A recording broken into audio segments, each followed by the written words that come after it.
The discussion tonight is not going to be your normal panel discussion. We wanted to kind of move away from this kind of formal conversation that often happens in these spaces and kind of just speak from our hearts. So we want to first begin the discussion by framing concepts of violence itself with a focus on sites where we can find a nexus of various systems of oppression, such as borders, militarization, and the extraction industry, not limited to. And also keeping in mind that violence can be perpetuated through the refusal to contextualize power dynamics, such as the dominant society's encouragement of, quote, two sides to every story, and that the promotion of dichotomies, such as through the imposition of gender and sexuality. So I'm more so just bringing up a topic, and I'm going to let the panelists decide for themselves if they would or would not like to say something and what they would like to speak about.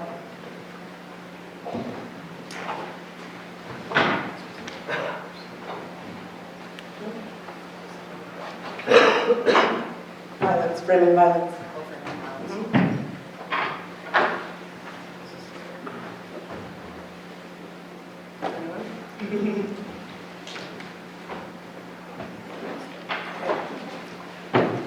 So, we're talking about violence, and it's really important to recognize what is violence too. There is different levels of violence, but right now we live in a supposedly democracy, but the state itself, and the way that operates is violent.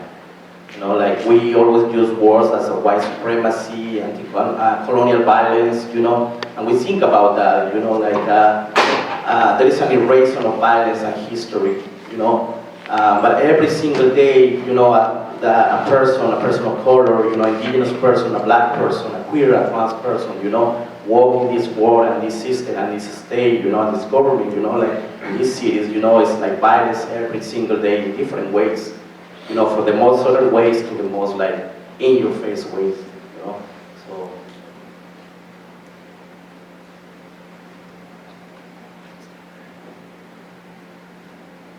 Yeah, well, okay, and also it's important to acknowledge like what everyone's told that they can even consider violence, right, and what violence counts, and how, violence on a huge structural level is the state apologizes for it and it's an active perpetrator, and that's been a hallmark of women of color feminism over the past few decades. It's really like pushing to the forefront even longer than that, like that the state is a perpetrator.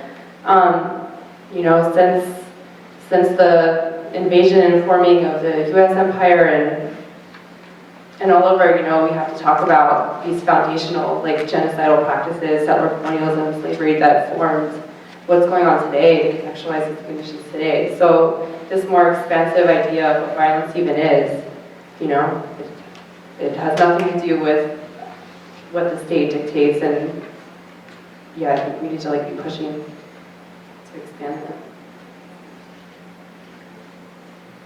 Well, I think something that's really important to talk about is how, for those of us that experience certain forms of violence, it's hyper-visible, but for those who benefit from those same systems of violence, it's completely invisible, And so, like, things like white supremacy for people who are white is something they don't even, most people don't even see how white supremacy functions. You don't think about, like, most people who we see on TV are like white people, and like things around standards of beauty, things around like even how we talk, right? And like all these things that are just embedded as social norms and things that are understood as the norm are inherently white supremacist and colonial. And so that it goes to show how deep the violence runs, right? Because it's underneath the concrete, the violence. When we earlier talked about the Scorched Earth campaigns, and it's the fact that I'm speaking to you in English right now is violence. The fact that people in Mexico are speaking Spanish is violence. Because the Spaniards came and colonized just like the English, just like the French,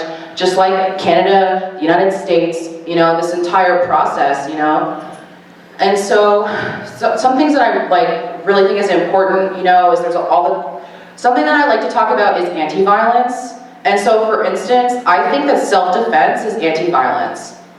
I think that if you're going to work towards your survival, then that's against violence, and people are often and especially so a lot of the work that I focus on is in the environmental movement towards this thing called justice, and we use a lot of direct action, and a lot of the time people will criticize certain tactics like destroying property and say that oh, it's so violent. But the police are the violent ones. Starbucks is violent. It supports what's really apartheid. That's violent. The way that coffee is being exploited and what that means for people on the ground in their own territories, that's violence. Cornell University sitting on top of Haudenosaunee mounds, that is violent. And so I really urge people to think about that. If we understand, that violence is invisible to those who hold power, and that self-determination and self-defense is anti-violence, and we should not condemn people for doing what's necessary in order to survive.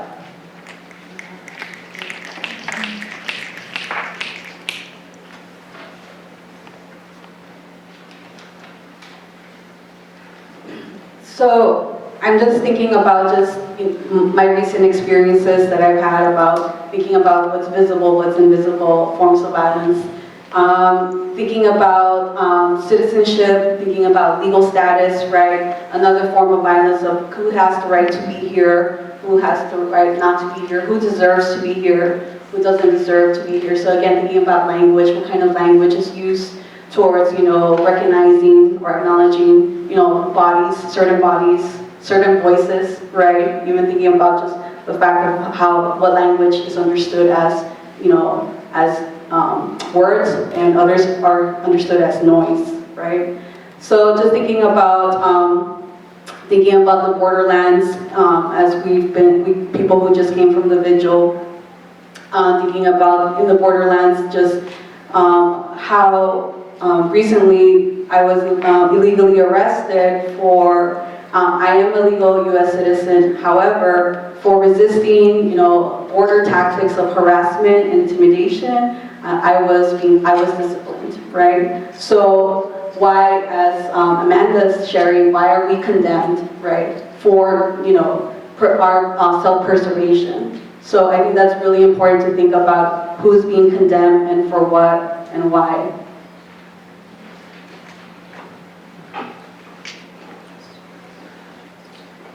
I also like to invite the panelists to potentially expand upon talking about the work that they do, the many different forms of work that they do, and connecting that to violence as well. So just one other thing that I want to bring up in this conversation around violence is maybe people have heard this term before, environmental violence. It's something that comes a lot out of Indigenous communities, specifically Indigenous feminism, where we're putting language to our experiences around the ways that resource extraction and industry have impacted ourselves. And so I've been really influenced by some of the work of the Native Youth Sexual Health Network, which I would really encourage folks to check out and support. And so one of they work with Haudenosaunee Agadigahaga midwife out in Six Nations, which is where my family is from. And they share this teaching that the womb is the first environment, right? And so that's really important for us all to really, sit on and internalize, because in the context of environmental violence, what this means is that even the womb is contaminated because of the proxy, because people call it environmental racism, environmental genocide, but we're talking about the intentional poisoning of Indigenous communities and communities of color for colonial capitalism. So that's refineries beside reservations, right? That's trash incinerators in urban neighborhoods that are largely populated by Black and Latino and communities of color. We're talking about all of it, right? So all of the ways in which resource extraction, whether it's uranium mining, in Denebakea, or if it's tar sands extraction in Athabasca land, these are all forms of environmental violence, and it means that our very ways of subsisting, hunting, fishing, gathering medicines, these things become toxic to us, and so that way our water is not safe, and so that way our food, you know, is not safe. And so we're forced to move towards this level of assimilation where you have to come to an urban environment. And then even if you do come to an urban environment, you know that there's some other form of like ridiculous, like there's a Tesoro tar sands refinery in the racialized neighborhood. So even if you can move to the city, you're still subject to these things. And so it just goes to show like how deeply embedded, like on a systemic level, white supremacy and settler colonialism are, and that bodies of color are deemed expendable and are to be extinguished.